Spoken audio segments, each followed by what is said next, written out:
47번째 이야기. 파시스트 독재자 도조 히데키.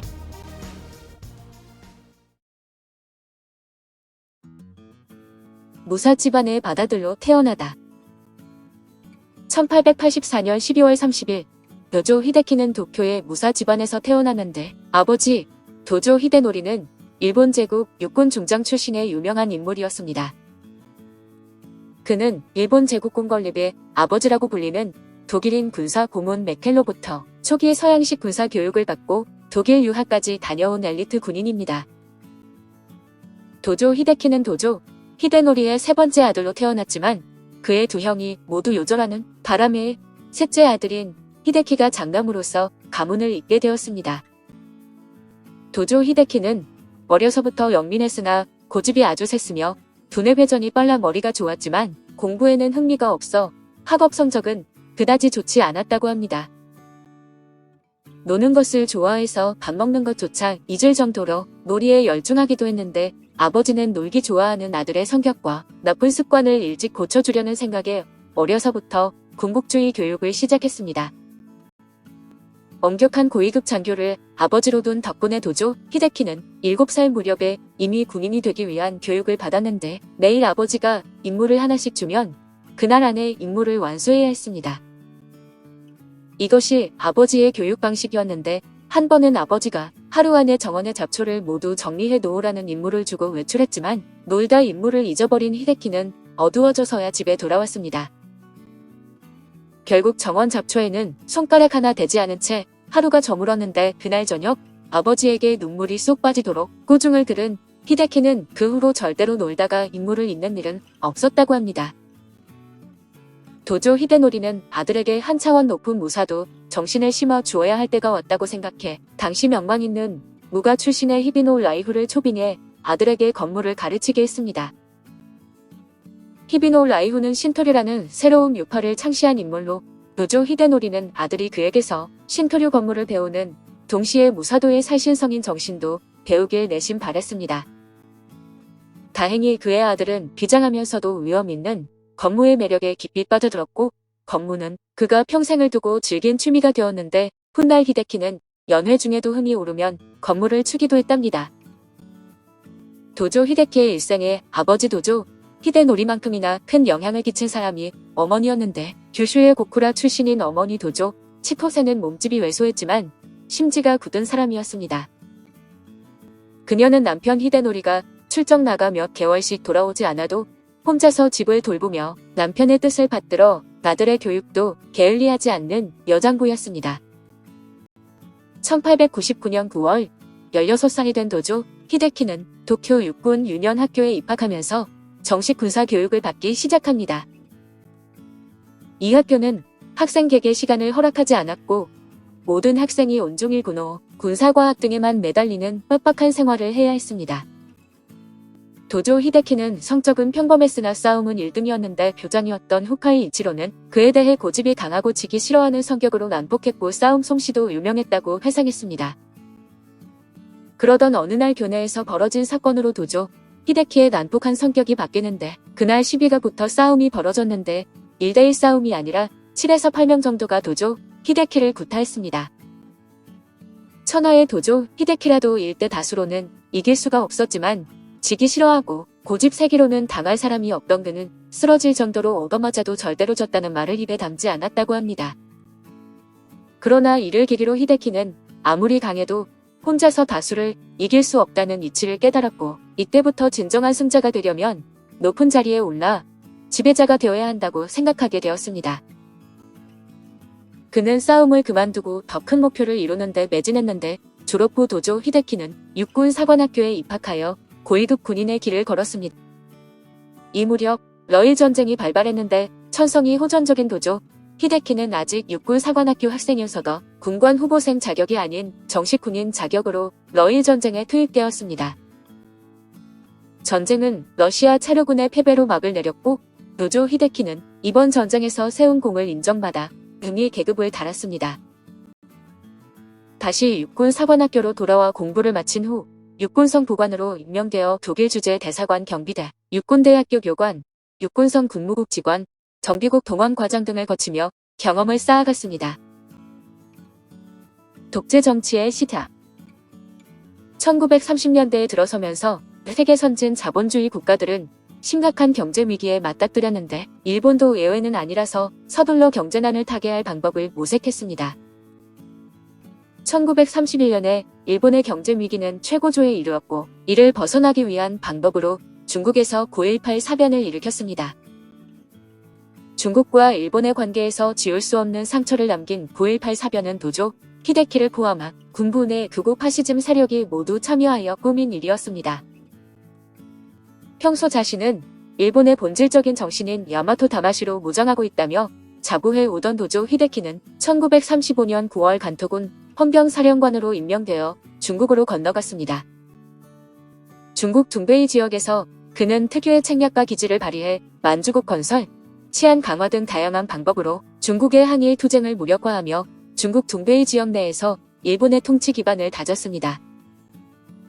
1937년에 일본은 본격적으로 중국 침략 전쟁을 시작했는데 도조 히데키는 간토군을 이끌고 허베이와 산시 지역을 침공하고 내몽고 일대로 진격해 찬안 괴뢰 정권을 세웠습니다.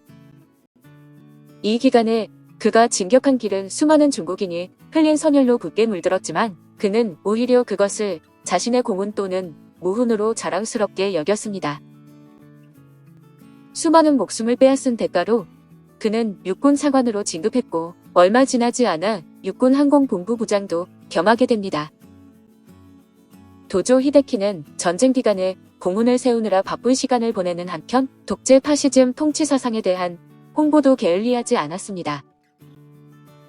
1938년 11월에 열린 육군관리사조 간담회에서 도조 히데키는 동아시아의 새 질서 확립 이유를 강조하면서 소련, 중국 양국과 동시에 전쟁을 진행해야 한다고 주장해 군국주의 맹신의 고집을 드러냈습니다.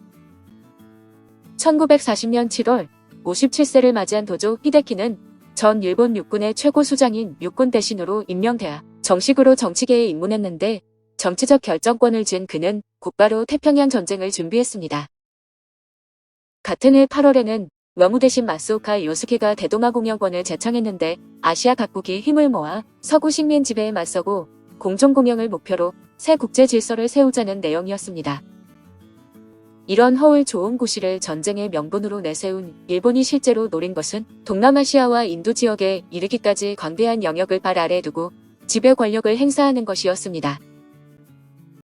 아시아 전체와 인도를 일본의 식민지로 두어 대제국을 건설하겠다는 망상으로 하필 이 시기에 도조 히데키가 육군 대신과 내각 총리 대신을 겸임해 일본의 정치와 군사 권력이 모두 그에게 집중되었습니다. 따라서 당시 일본 정부는 폭주를 막을 브레이크가 전혀 없는 상황으로 일본이 제2차 세계대전의 전범국으로 재판에 서게 될 날은 이제 코앞으로 다가왔습니다.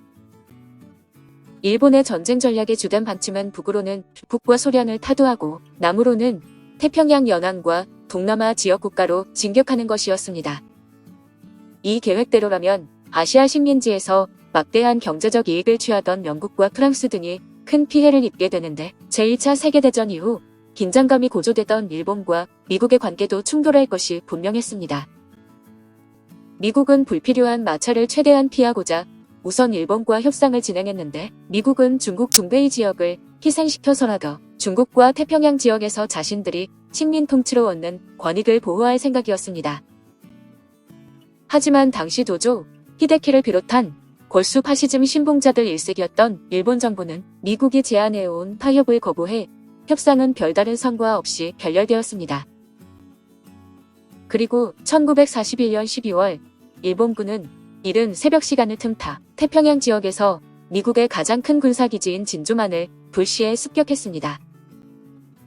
도조 히데키는 원래 진주만 습격과 동시에 동남아시아 각국과 서남태평양의 각섬에 일본 육군을 파병할 예정이었습니다.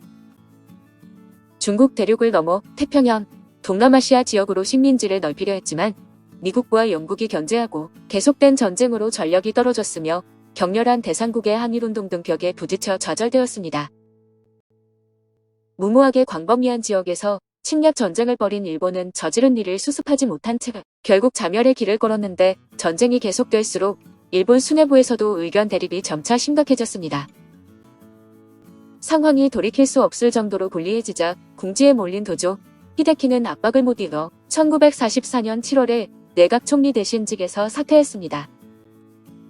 그러나 사태는 이미 전쟁광 지도자를 물러나게 한 것 정도로는 해결할 수 없는 지경에 이르러 있었습니다. 미수에 그친 자살 시도.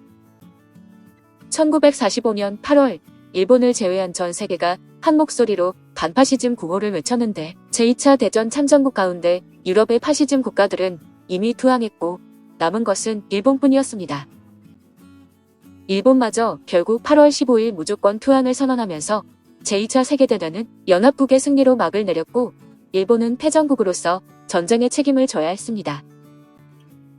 이러한 결과는 도조 히데키를 더 궁지로 몰고 갔고 국내 여론의 혼란을 가중시켰는데 덴노의 투항 선언 이후 도조 히데키의 집에는 대중의 분노가 담긴 편지가 수없이 나아들었다고 합니다.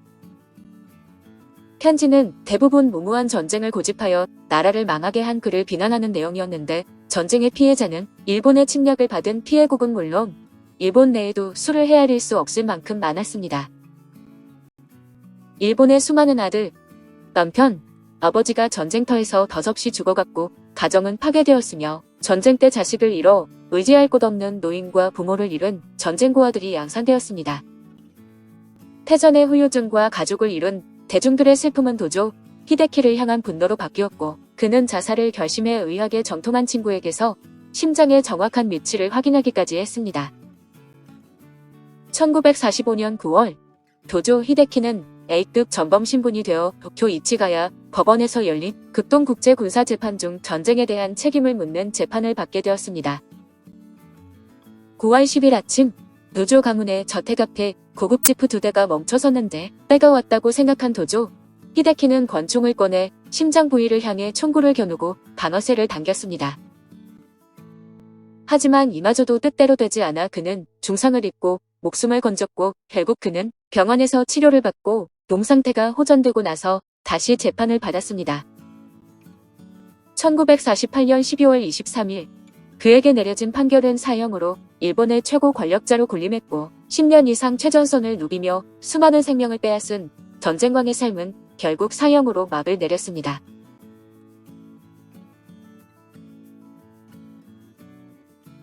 48번째 이야기 대동아 공영권의 망상으로 이어집니다.